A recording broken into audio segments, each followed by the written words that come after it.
Bueno, vamos entonces a la meditación de la palabra del Señor esta mañana con esta serie que hemos comenzado este año, que hemos titulado Crisis, Esperanza y Restauración.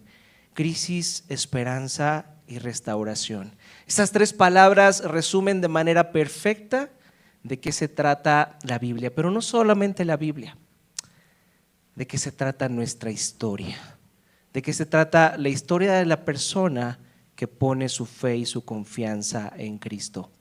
La persona que pone su confianza, su fe y su esperanza en Cristo experimenta estas tres cosas: crisis, esperanza y restauración. Y hemos estado diciendo que los seres humanos experimentamos crisis, tenemos esa tendencia al caos, tenemos esa tendencia al desorden, a elegir cosas mal, a tomar malas decisiones.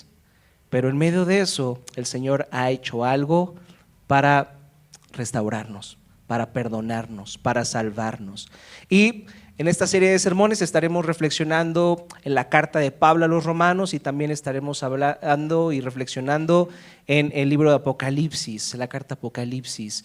Y cómo estas dos porciones de la Biblia nos hablan de lo que Dios ha hecho para restaurar todo y también nos animan, nos dan una esperanza de que al final todo saldrá bien. De eso es de lo que vamos a estar hablando esta serie. La tendencia humana hacia la crisis, hacia el caos, lo que Dios ha hecho para restaurar nuestra relación con Él y al final cómo todo esto debería de llevarnos a la esperanza, cómo realmente la restauración que recibimos de parte de Dios en Cristo puede transformar nuestras vidas, puede transformar nuestras relaciones, puede transformar la forma en la que vemos el mundo. De eso estamos hablando en esta serie. Y el texto en el que estaremos meditando esta mañana se encuentra en la carta de Pablo a los Romanos, capítulo 1, versículos 18 al 32. Romanos capítulo 1, versículos 18 al 32. Como dijo Rafa, utilizamos la versión NTV. Si tú traes otra versión, no hay ningún problema, puedes hacer así la lectura y aprendes más cosas junto con nosotros.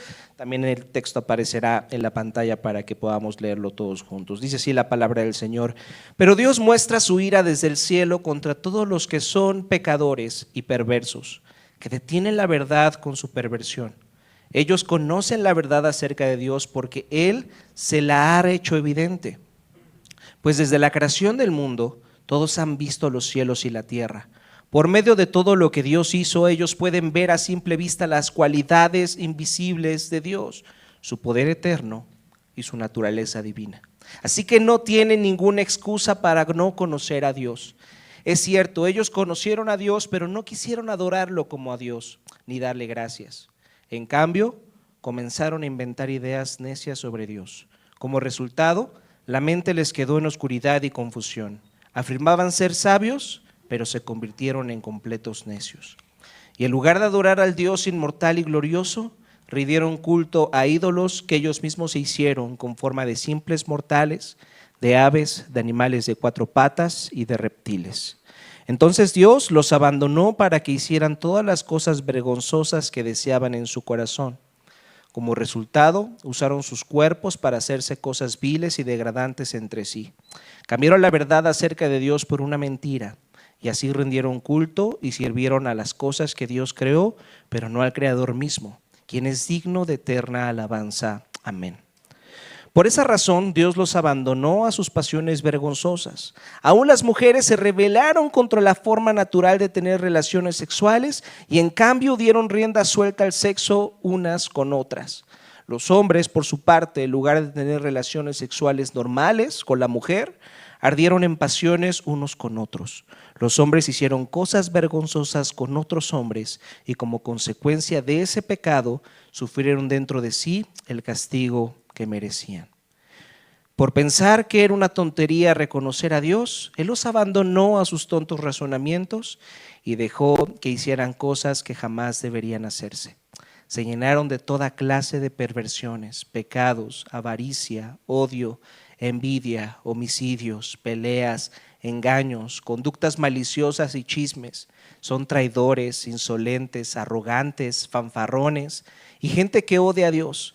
Inventan nuevas formas de pecar y desobedecen a sus padres. No quieren entrar en razón, no cumplen lo que prometen, son crueles y no tienen compasión. Saben bien que la justicia de Dios exige que los que hacen esas cosas merecen morir, pero ellos igual las hacen. Pero aún incitan a otros a que también las hagan. Qué texto, ¿verdad? Esta es la palabra del Señor. Y el 29 de diciembre de 2019 se identificó un brote epidémico relacionado con una neumonía atípica, donde 4 personas habían sido infectadas en un mercado de alimentos en China. ¿Les suena familiar esta historia? Este acontecimiento marcó el inicio de la pandemia conocida como COVID-19, que ha tenido un impacto global en el mundo y ha cobrado y sigue cobrando millones de vidas. El COVID-19 logró lo impensable, que todo el mundo se quedara en su casa, detener este mundo donde todo el mundo parece que va a algún lugar, donde todo el mundo parece que está haciendo algo, pues pasó lo impensable. Todos nos quedamos en nuestras casas. Hubo aislamiento social, hubo cierre de aeropuertos, cierre de iglesias también, cierre de oficinas, cancelación de actividades deportivas, cancelaron la Champions. Hubiera estado bien que se quedara así y nos hubiéramos ahorrado el 2-8, pero chiste local para los que saben mi sufrimiento. Cancelaron los Juegos Olímpicos. Lo impensable sucedió por una razón, para lograr un mismo fin: evitar el contagio. Todas las personas teníamos miedo a contagiarnos por miedo a morir, y eso nos llevó a tomar medidas extremas. ¿Quién de ustedes no terminó un día con las manos rojas después de lavarse las manos de manera exagerada o echarse ese pegajoso gel antibacterial a cada momento? ¿Cuántas cajas de KN95 tuvieron que comprar durante esos días? ¿Cuántos tapetes sanitizantes tuvieron que tirar al enterarse de que no servían para nada? Tal fue la crisis por esta nueva pandemia que todo el mundo se preocupó por saber al menos 3 cosas: su origen, sus consecuencias y su antídoto. ¿Están de acuerdo? Todos queríamos saber al menos estas 3 cosas: cuál era su origen, cuáles eran sus consecuencias y cuál era su antídoto. Y estoy seguro de que todos los que estamos aquí sabemos, conocemos, hemos escuchado dónde se originó el COVID-19. ¿En dónde se originó el COVID-19? ¿En dónde? En una ciudad llamada Wuhan, China. Todo el mundo les echó la culpa a estos chinos por comer murciélago. Eso era lo que estaba en las noticias. Todos los odiábamos. ¿Por qué se les ocurrió comer un murciélago?, decíamos. Sus consecuencias. ¿Cuáles son las consecuencias del COVID? Y peor aún, ¿cuáles son los síntomas del COVID? ¿Qué pasaba en esos días cuando de repente empezábamos a sentir un dolorcito de cabeza? O los síntomas de la alergia. Ahí empezaba el llorar y el crujir de dientes, y inmediatamente ¿qué hacíamos? ¿Qué hacíamos en cuando empezaba un dolorcito de cabeza y unos síntomas de alergia? Hacernos la prueba del COVID. Eso era lo que todos hacíamos. Así vivimos por muchos meses, por un par de años. ¿Cuántos de ustedes tuvieron COVID psicológico? ¿Cuántos de ustedes experimentaron el COVID psicológico por miedo a enfermarse?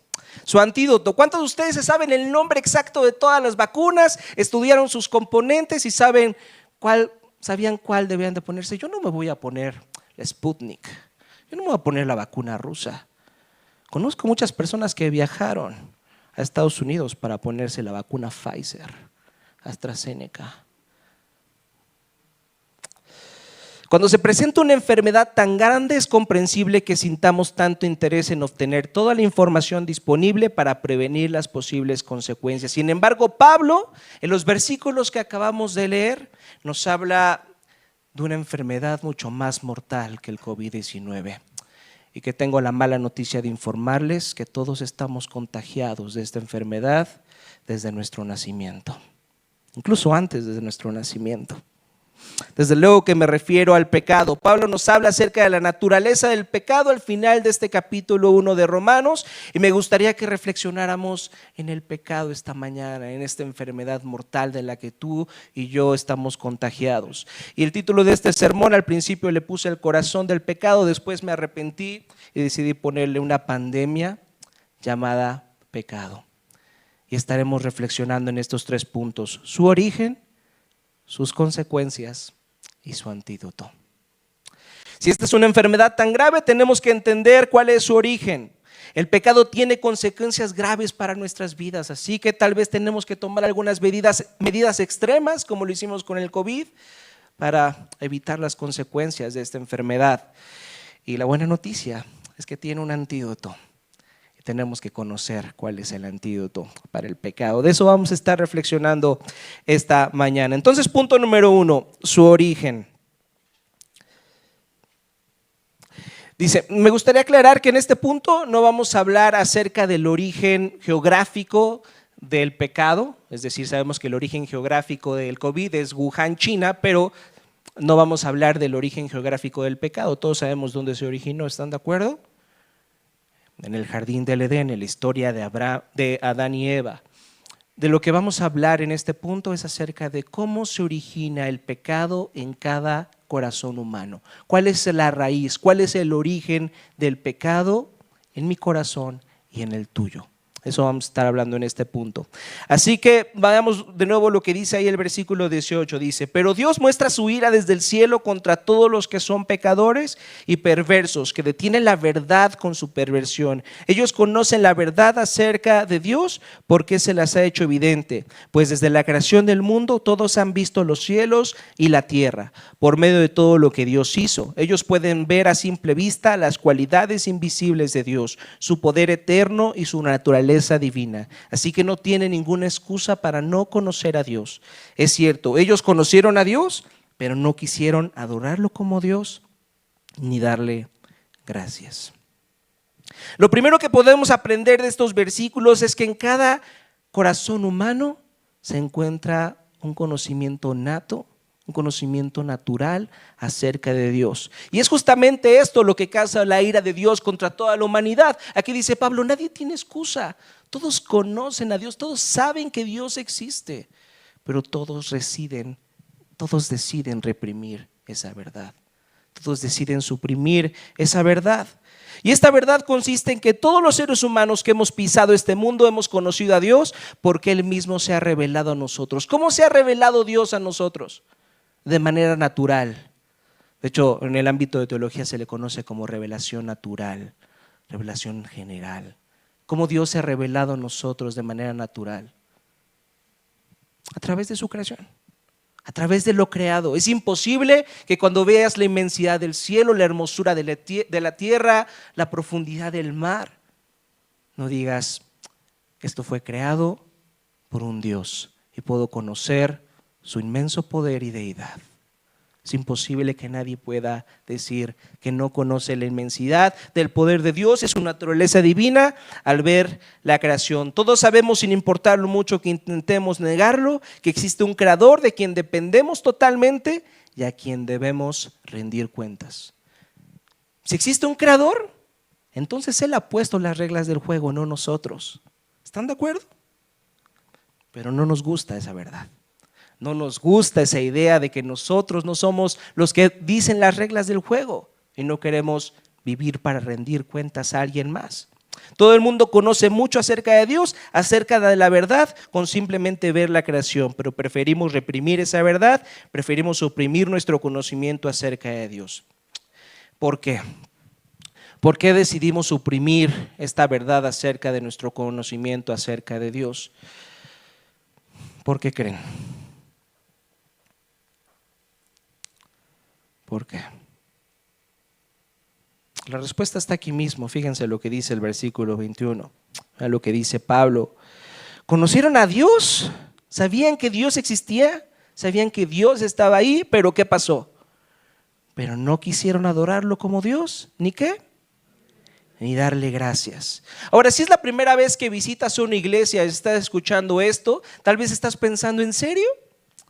¿En serio este es el gran problema del mundo? ¿Que no le demos las gracias a Dios?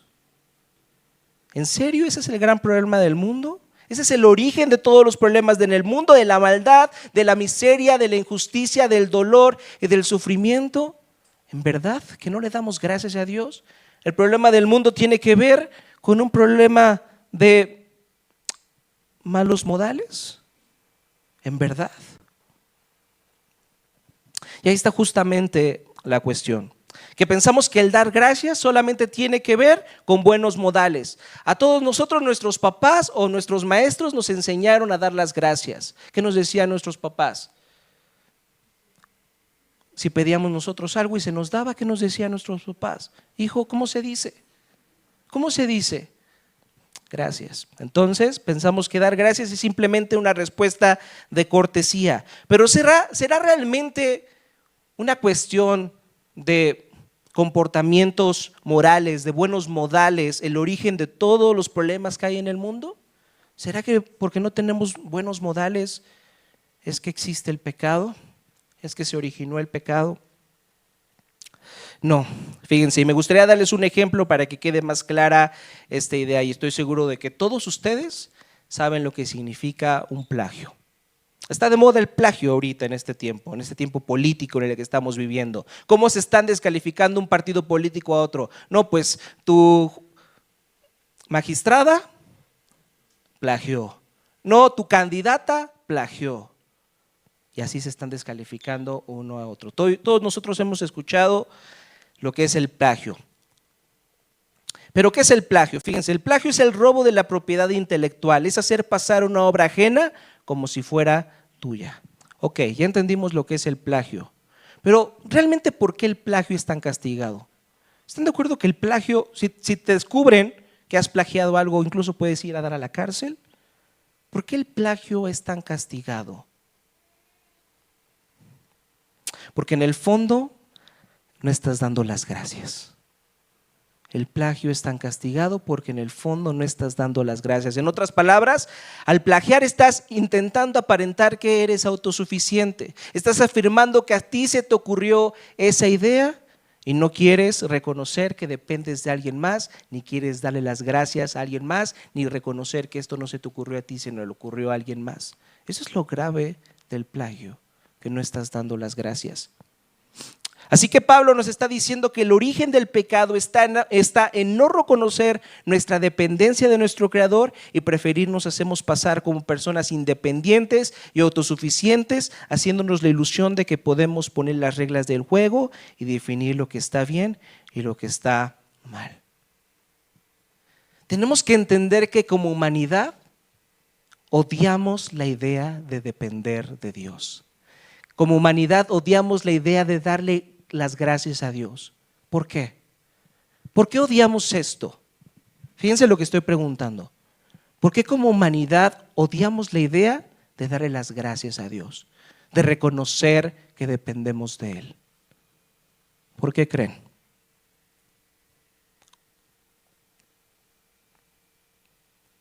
Porque eso significa ceder el control de nuestras vidas. Eso significa reconocer que nosotros no tenemos el control y que dependemos de alguien más para poder hacer todo lo que hacemos y para poder tener todo lo que necesitamos. Y odiamos esa idea. Nos gusta fantasear con la idea de que nosotros podemos definir lo que somos, que nosotros podemos controlar lo que somos, que nosotros podemos manipular lo que somos. Y odiamos la idea de dar las gracias. La enfermedad del pecado en nuestro corazón nos hace querer desesperadamente mantener el control de nuestras vidas y vivir de la manera que queremos vivir. No nos gusta reconocer todo lo que le debemos a Dios y lo dependientes que somos de Él, porque no queremos rendirle cuentas, no queremos agradecerle, porque eso significa perder el control de nuestras vidas. Así que otra cosa que podemos aprender en estos versículos es que tú no puedes seguir al Dios verdadero que nos revela la Biblia si no estás dispuesto a cederle el control de tu vida.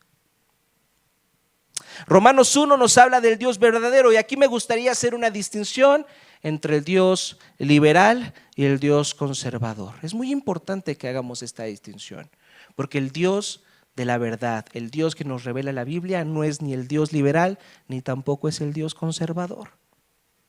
¿Cómo es un Dios liberal? ¿Cómo es el Dios liberal, Sam? Es un Dios de amor. Es un Dios que ama a todos, que perdona a todos, que acepta a todos por igual. Así que básicamente, si te enfrentas ante un Dios de amor, entonces tú puedes vivir como quieras, ¿estás de acuerdo? No te pide nada, no tienes que ofrecer nada, simplemente así, ya, eres amado y listo. Puedes vivir como quieras. Del otro lado tenemos el Dios conservador, que dice que tienes que obedecer todos los principios morales absolutos, que debes de esforzarte mucho y que si lo logras entonces mereces la salvación, que entonces agradas a Dios y por lo tanto mereces el cielo, por lo tanto Dios te debe a ti algo.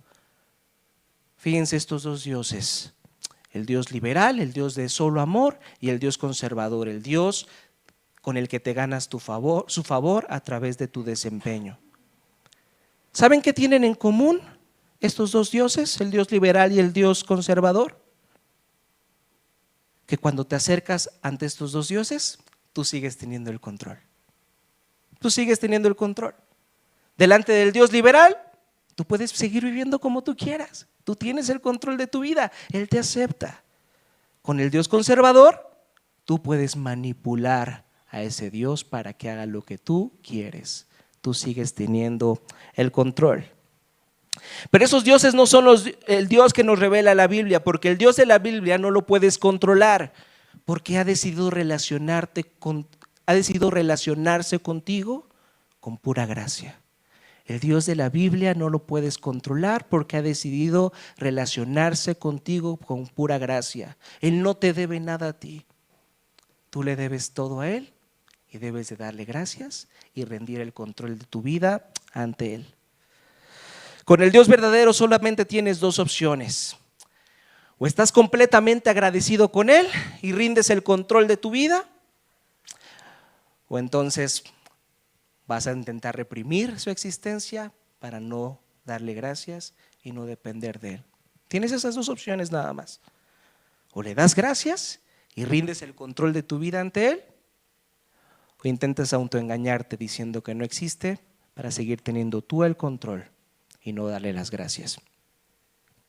¿Se dan cuenta de lo imposible que es creer en el Dios verdadero?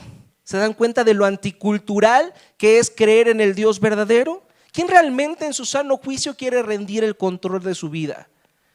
¿Quién realmente quiere rendir sus planes ante Dios, sus proyectos ante Dios, su vida ante Dios, su dinero ante Dios, su tiempo ante Dios? ¿Quién en su sano juicio quiere eso? Muchas personas están aquí esta mañana porque quieren que Dios se agregue a sus planes, porque quieren que Dios cumpla sus propósitos, cumpla sus planes, cumpla sus sueños y les dé lo que ustedes piensan que se merecen. Pero el Dios de la Biblia no es así. Si vas a ir ante el Dios de la Biblia, vas a tener que darle gracias porque Él te ha tratado con gracia y vas a tener que rendir el control de tu vida. Vas a tener que renunciar a tus planes, vas a tener que renunciar a tus sueños, vas a tener que renunciar a tu carrera profesional, vas a tener que renunciar a muchas cosas, incluso a sueños no cumplidos para poder seguirlo. ¿Estás dispuesto a hacer eso? Nadie en su sano juicio pudiera seguir a este Dios verdadero, al menos que el Espíritu Santo regenere nuestros corazones, venga a nuestros corazones enfermos de pecado y los renueve para que podamos aceptar esta verdad. No hay una manera intelectual en que tú y yo podamos crear este Dios verdadero al que tenemos que rendir nuestra vida. La razón por la que existe este Dios es porque nosotros no lo inventamos. Él existe y tienes dos opciones: o negarte o rendir tu vida ante Él. Entonces, punto número 1, el origen del pecado es que todos tenemos el conocimiento acerca de Dios, pero voluntariamente decidimos suprimirlo y no darle gracias para seguir teniendo el control de nuestras vidas. Ahora, ¿cuáles son las consecuencias del pecado? ¿Cuáles son las consecuencias de negarnos a darle gracias a Dios. Vean lo que dice el versículo 21. Dicen, es cierto, ellos conocieron a Dios, pero no quisieron adorarlo como Dios ni darle gracias. En cambio, comenzaron a inventar ideas necias sobre Dios. Como resultado, la mente les quedó en oscuridad y confusión. Afirmaban ser sabios, pero se convirtieron en completos necios. Y en lugar de adorar al Dios inmortal y glorioso, rindieron culto a ídolos que ellos mismos se hicieron con forma de simples mortales, de aves, de animales, de cuatro patas y de reptiles. Entonces Dios los abandonó para que hicieran todas las cosas vergonzosas que deseaban en su corazón. Como resultado, usaron sus cuerpos para hacerse cosas viles y degradantes entre sí. Cambiaron la verdad acerca de Dios por una mentira y así rindieron culto y sirvieron a las cosas que Dios creó, pero no al Creador mismo, quien es digno de eterna alabanza. ¿Cuáles son las consecuencias de negarnos a darle gracias a Dios, de negarnos a adorar a Dios? ¿Cuáles son las consecuencias? ¿Qué nos está diciendo Pablo aquí? Que si te niegas a adorar a Dios, inevitablemente vas a adorar a algo creado. Si te niegas a adorar a Dios, vas a adorar a algo más. Muchas personas dicen, yo no adoro algo, pero eso no existe. Los seres humanos fuimos creados para adorar a Dios. Y si no lo adoramos a Él, entonces tenemos que adorar algo más. Nosotros no solamente vivimos en este mundo y ya. Los seres humanos tenemos que vivir para algo. Algo tiene que ser el motivo de nuestra vida. Algo tiene que ser el motivo para levantarnos cada mañana, para esforzarnos cada mañana. ¿Cuál es tu motivo para levantarte cada mañana? ¿Cuál es tu motivo para esforzarte cada día? ¿Qué es lo que estás adorando? ¿Ante qué estás rindiendo tu vida? Fíjense lo que dice el pastor Tim Keller al respecto. Dice, debemos adorar a algo. Fuimos creados para adorar al Creador. Entonces, si lo rechazamos, simplemente adoraremos a algo más. Somos criaturas creadas por un fin, con un propósito. Tenemos que vivir por algo. Tiene que haber algo que capte nuestro interés, nuestra imaginación y nuestra lealtad. Algo donde pongamos nuestras esperanzas más profundas y a lo que acudamos para calmar nuestros miedos más profundos. ¿A dónde acudes para cumplir tus esperanzas más profundas o para calmar tus miedos más profundos? ¿A dónde acudes? Si tienes dudas acerca de que en verdad estás adorando algo, hazte estas preguntas. Te invito a que te hagas estas preguntas. ¿Hay algo que digas, si logro tener esto, entonces mi vida tiene sentido? ¿Hay algo que digas, me falta esto? Si tan solo, ¿cuál es tu si tan solo? Si tan solo pudiera tener esto, si tan solo pudiera lograr esto, si tan solo pudiera conseguir esto, entonces mi vida tendría sentido.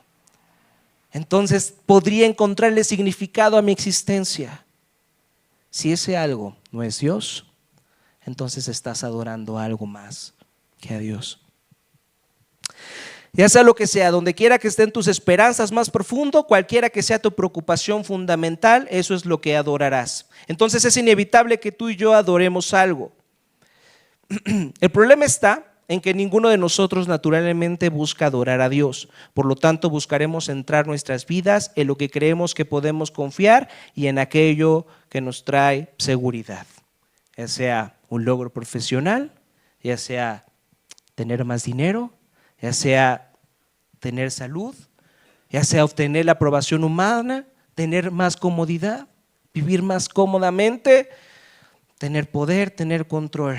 Todo esto lo podemos hacer nuestro ídolo porque pensamos que si tenemos esto, entonces estamos bien, estamos tranquilos, estamos seguros. Y muchas personas, ahorita que estoy hablando acerca de la idolatría, pueden estar pensando que la idolatría únicamente está relacionada con adorar imágenes o adorar estatuas, pero eso no es únicamente la idolatría. Realmente cualquier cosa en este mundo se puede convertir en un ídolo. Por ejemplo, en el texto que estamos reflexionando el día de hoy, ¿con qué relaciona Pablo esta condición idólatra de nuestro corazón, de que si no adoramos a Dios, entonces inevitablemente vamos a adorar a algo más? ¿Cuál es el primer ejemplo que nos da Pablo acerca de eso? Mira lo que dice el versículo 26. Dice, por esa razón Dios los abandonó a sus pasiones vergonzosas.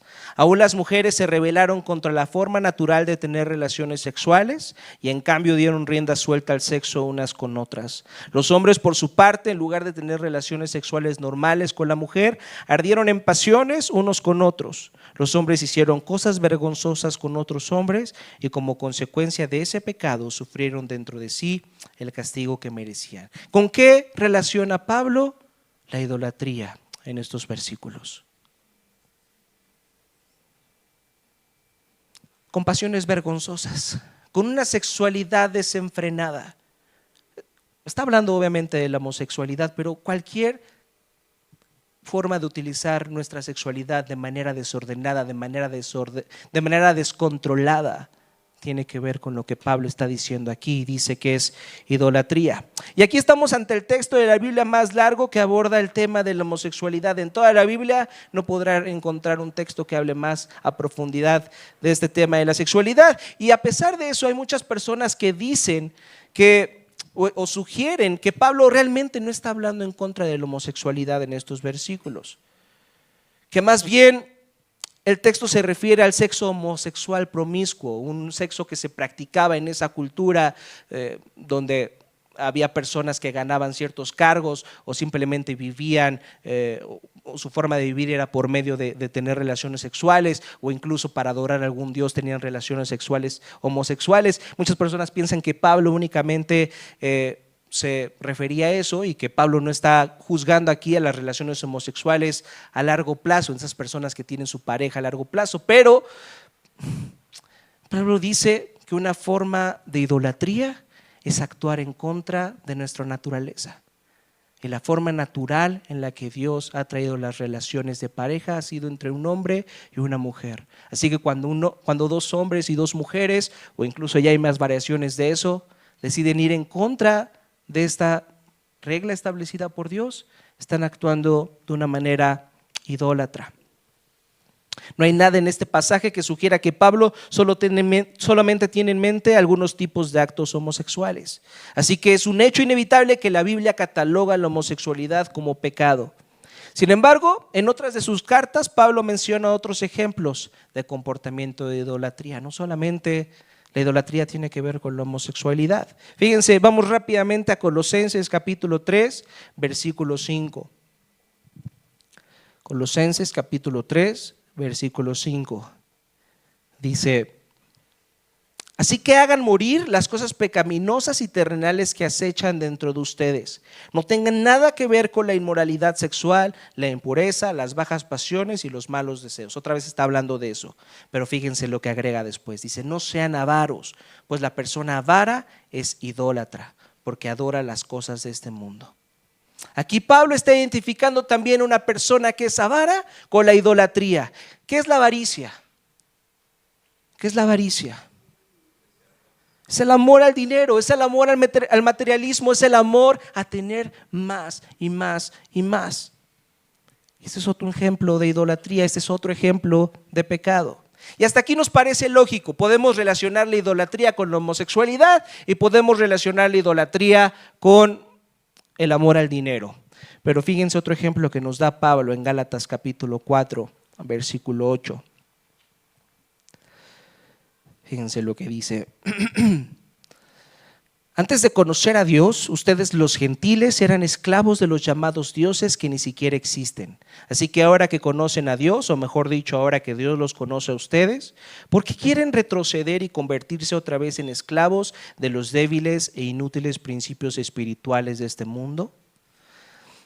Tenemos que entender el contexto un poco de la carta de Gálatas, y aquí Pablo se está refiriendo, está hablando a los cristianos judíos que creían que necesitaban cumplir con las leyes de Dios, que las leyes judías, para poder agradar a Dios. Y él los mira y comienza a decir, si piensan que obedecer la ley de Dios, si piensan que vivir una vida moral, una vida buena, ser buenas personas, si piensan que es eso lo que los llevará al cielo, que piensan que es eso lo que le va a sacar una sonrisa a Dios, lo que va a agradar a Dios, entonces déjenme decirles que están yendo en camino a la idolatría. Tal vez esto puede parecer nuevo para algunas personas, tal vez nos parezca lógico que el dinero tenga que ver con la idolatría, que las relaciones sexuales tengan que ver con la idolatría, pero ¿alguna vez has pensado que la iglesia puede convertirse en un ídolo? ¿Que tu ministerio dentro de la iglesia puede convertirse en un ídolo? ¿Que tu religión puede convertirse en un ídolo? ¿Que tus propios esfuerzos morales y tu propia rectitud moral pueden convertirse en un ídolo? Fíjense, esta es la definición de la idolatría. Dice, la idolatría es buscar que algo te dé el tipo de esperanza, el tipo de valor, el tipo de seguridad que solo Dios mismo puede darte. Otra vez, la idolatría es buscar que algo te dé el tipo de esperanza, el tipo de valor, el tipo de seguridad que solo Dios mismo puede darte. Y muchas personas utilizan su religión, utilizan su cargo, utilizan su ministerio para poder obtener valor, para poder obtener seguridad, para ser aprobado por las personas. Entonces, incluso también la iglesia puede convertirse en un ídolo para nuestros corazones. Si amas algo más que a Dios, si descansa tu seguridad en algo más que la providencia y la sabiduría y la soberanía de Dios, si tu imaginación es capturada por algo más que la grandeza de Dios, si tu valor está arraigado en algo más que la gracia y el amor de Dios, si amas algo más que a Dios, si estás esperando que algo creado te dé solo lo que Dios puede darte, entonces has creado un ídolo. Decía Juan Calvino, nuestros corazones son unas fábricas de ídolos. Todo el tiempo tú y yo vamos a estar creando algo que no sea Dios, en lo que podamos poner nuestra confianza, nuestra seguridad y le dé sentido a nuestra vida.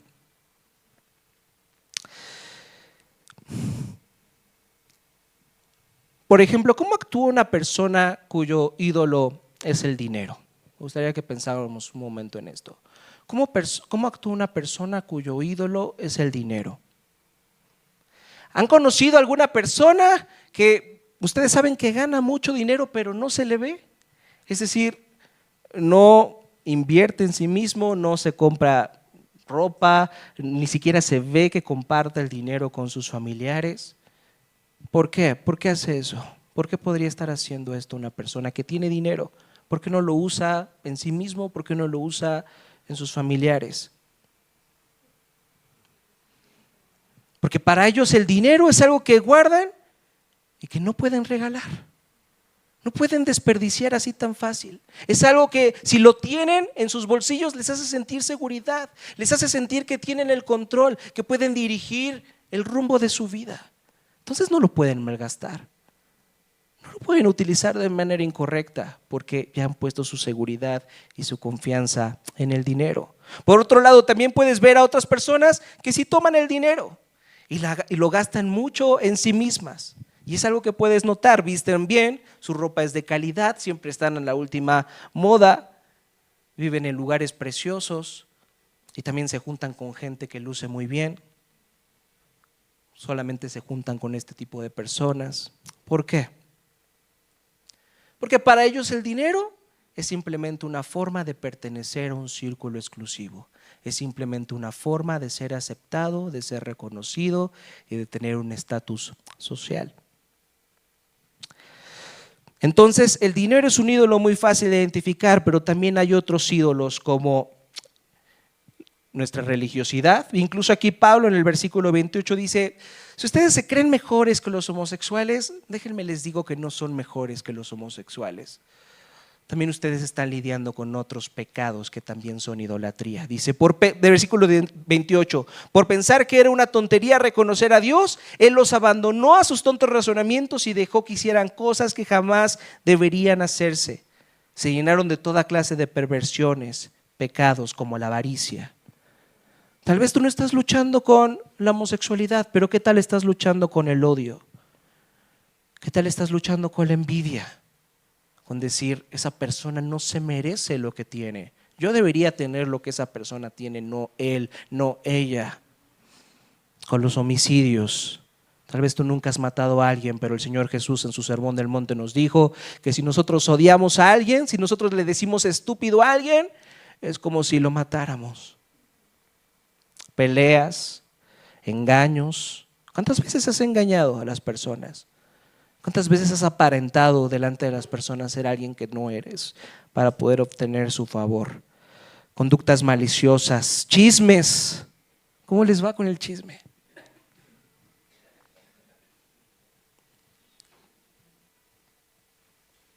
Son traidores, son insolentes, son arrogantes, son fanfarrones, son gente que odia a Dios. ¿Saben a qué conclusión tenemos que llegar a leer estos versículos?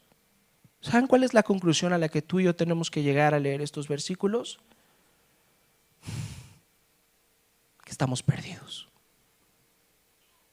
Que no hay quien se salve.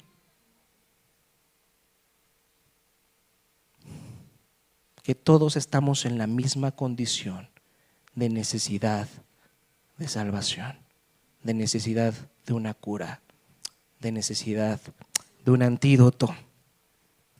¿Cuál es ese antídoto?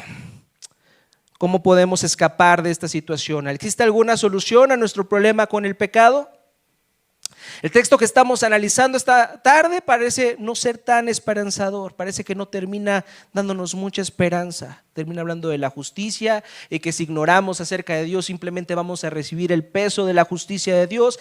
Nos dice que Dios está airado con nosotros por todas estas conductas donde tú y yo estamos decidiendo voluntariamente rechazar la existencia de Dios en nuestra vida y poner nuestra confianza en algo o en alguien más que no es Él. Todo esto causa una ira justa de Dios porque Él se ha revelado en nosotros y Él ha dado todo lo que nosotros tenemos y quiere que le demos gracias, pero tú y yo no queremos ceder el control de nuestras vidas. Por eso Dios está airado. Así termina este texto.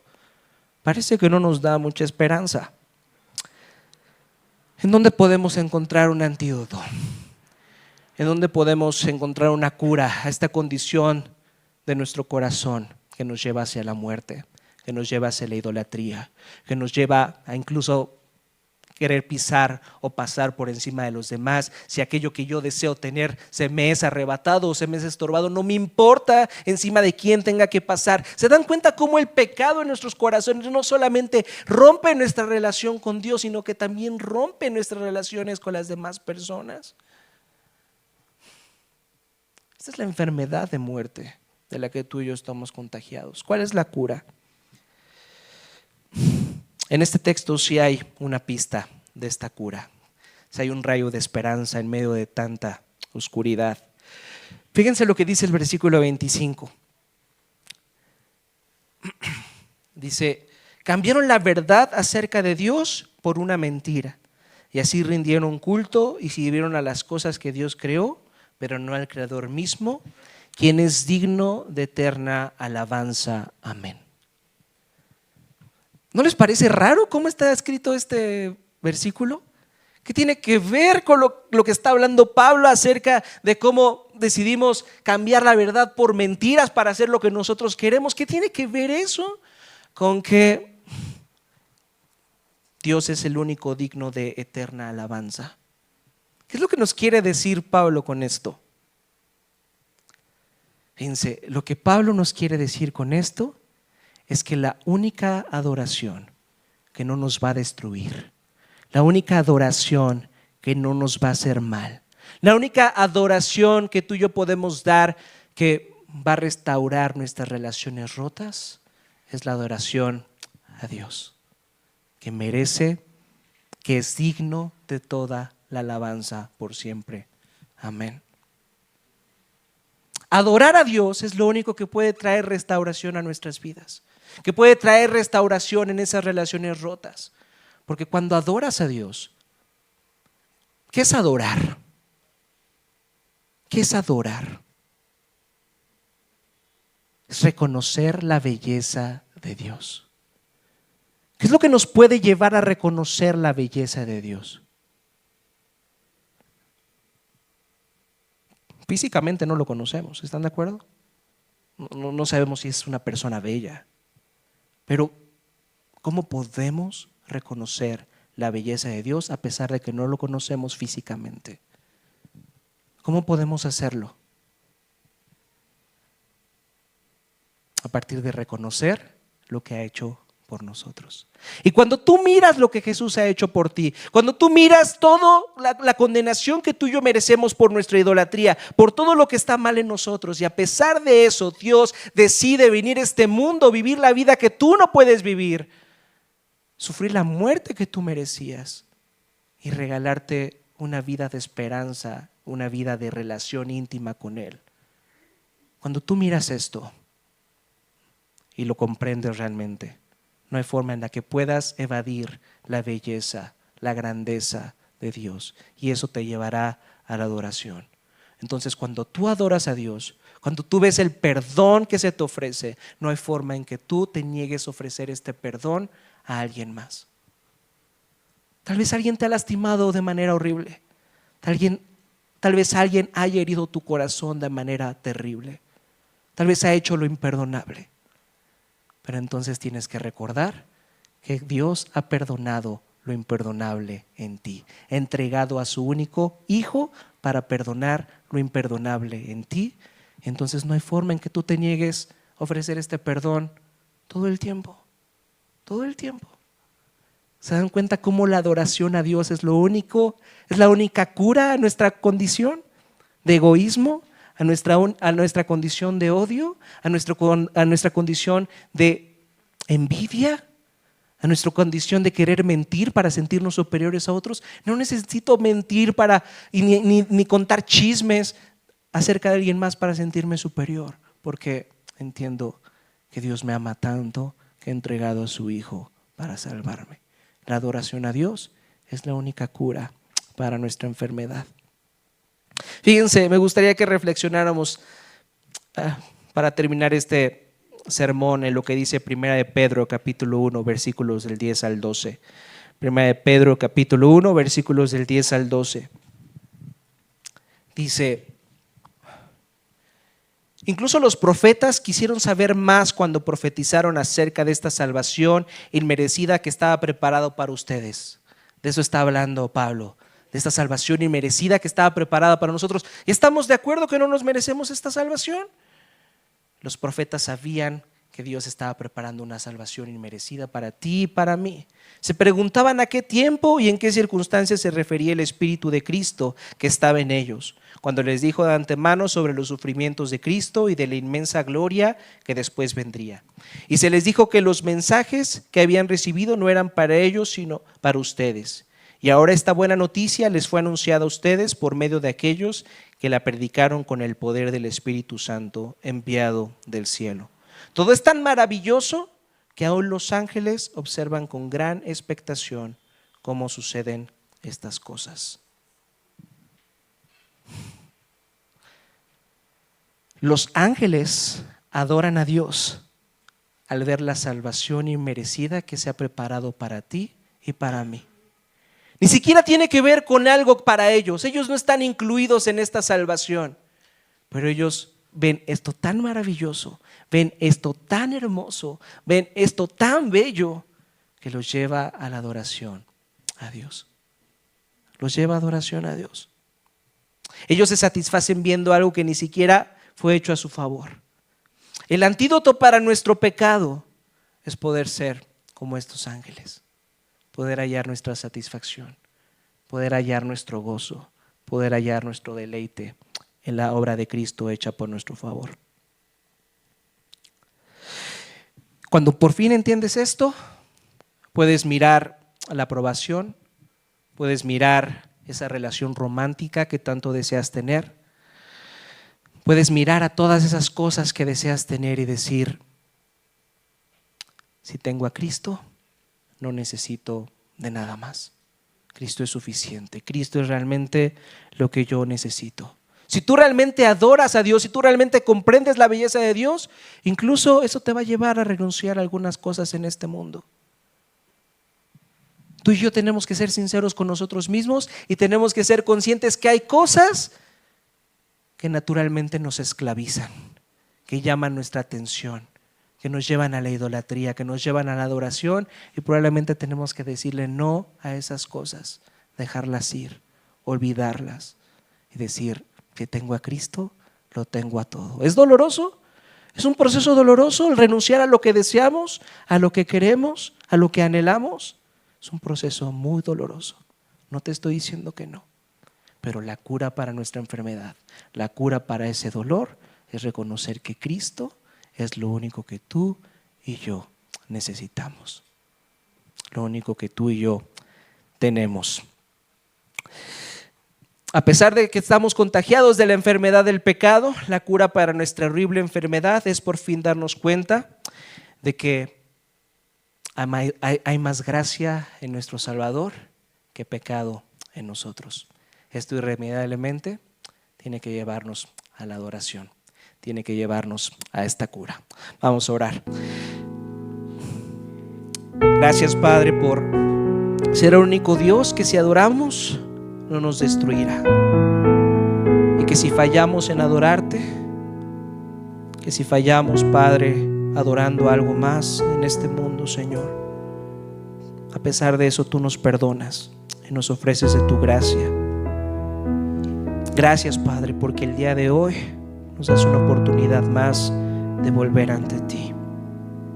Oramos, Padre, para que nos ayudes a descansar en la belleza de lo que Cristo ha hecho por nosotros. Que podamos poner nuestra confianza, nuestra satisfacción, nuestra esperanza, Padre, en las buenas noticias del Evangelio, donde reconocemos que nuestros corazones pueden ser completamente sanados, que nuestros corazones pueden ser completamente restaurados por el poder de tu Espíritu en nosotros, Padre. Cámbianos, Padre. Ayúdanos a poner nuestra esperanza en ti. Ayúdanos, Padre, a que tú seas el único objeto de nuestra adoración. Ayúdanos, Señor. Te pedimos esto, Padre, como iglesia, en el nombre precioso de tu Hijo Jesucristo. Amén.